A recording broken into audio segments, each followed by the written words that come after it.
There is one specific number in your bank account where everything quietly changes. It is not $1 million. It is usually much smaller than that, and most people cross this line without ever noticing it happened. Almost every piece of money advice tells you the same thing. Save more, invest early, be patient. All of that is true. But almost nobody tells you about the exact moment the math itself flips in your favor. There is a real, calculable point where your money stops depending on your paycheck to grow.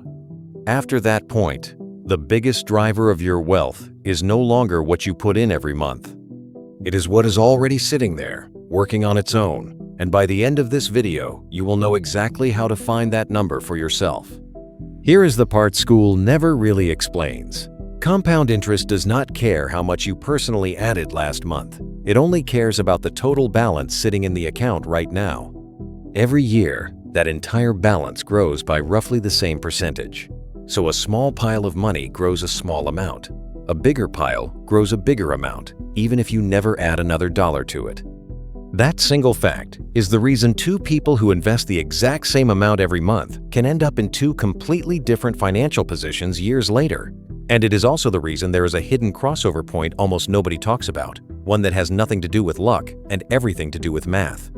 Picture the shape of that growth on a graph. For a long stretch, the line looks almost flat. It barely seems to move, year after year, no matter how disciplined you are. Then, without any single dramatic event, the line starts curving upward, and eventually it turns almost straight up. That bend in the line is not luck, and it is not a lucky investment pick. It is the crossover point arriving. In the first few years of investing, your own deposits are doing almost all of the work.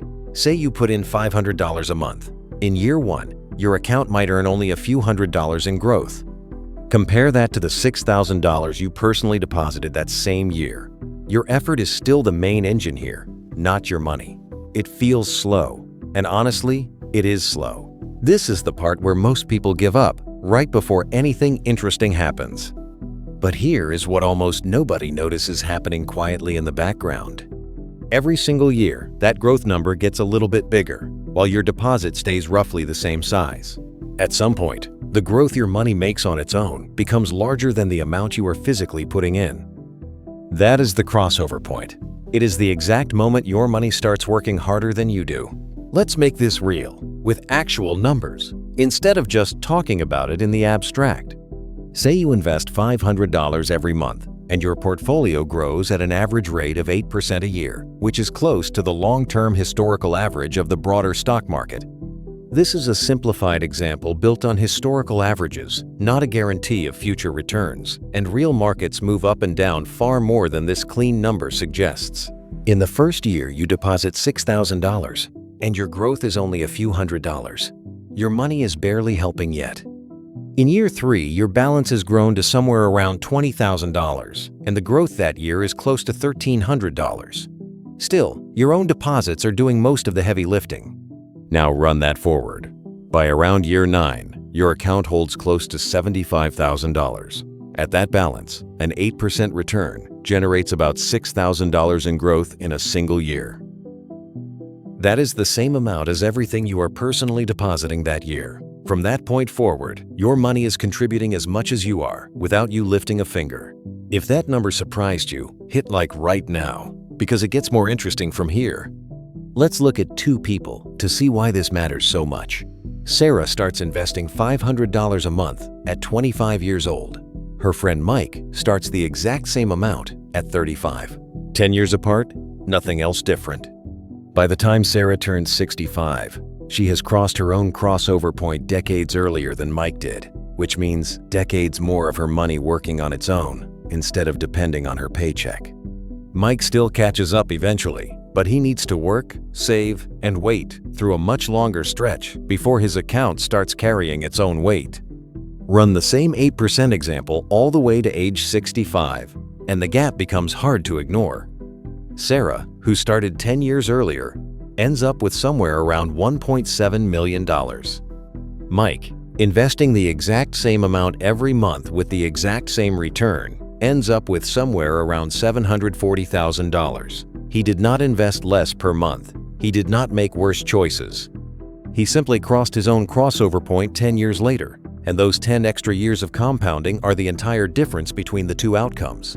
Here is the part that actually changes how people think about saving. Once you understand this, once you pass that crossover point, doubling your monthly contribution barely moves the needle compared to simply leaving the money alone and letting time do the rest.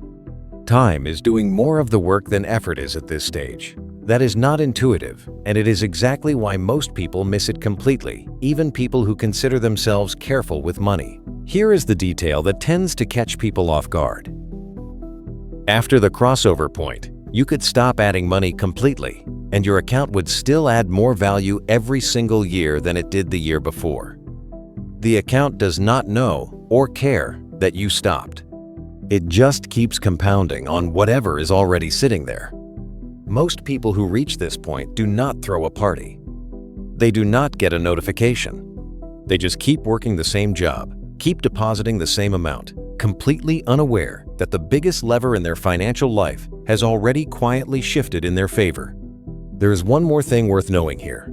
The crossover point is not fixed. It moves depending on how much you invest and what return you actually earn. Invest more each month, and you will reach it faster.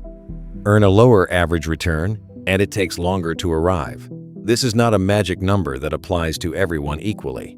It is a moving target that responds directly to your own choices, which is honestly the encouraging part. One honest caveat before we wrap this up. None of this works the way it should if you are carrying high-interest debt at the same time. If you are paying 20% interest on a credit card while hoping for an 8% return somewhere else, the math actively works against you. Clearing expensive debt first is usually what makes reaching a crossover point possible at all. So the real lesson here is not about finding a better investment or some secret trick that nobody else knows about. It is about time. The earlier you start putting money in consistently, even in small amounts, the earlier you reach the point where your money starts pulling more weight than you do. Waiting 5 years to start does not just cost you 5 years of deposits, it costs you 5 years of delay before that crossover point even becomes possible in the first place.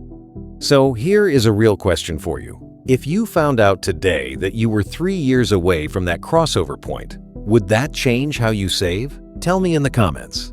If you want to actually understand your money instead of just managing it, subscribe.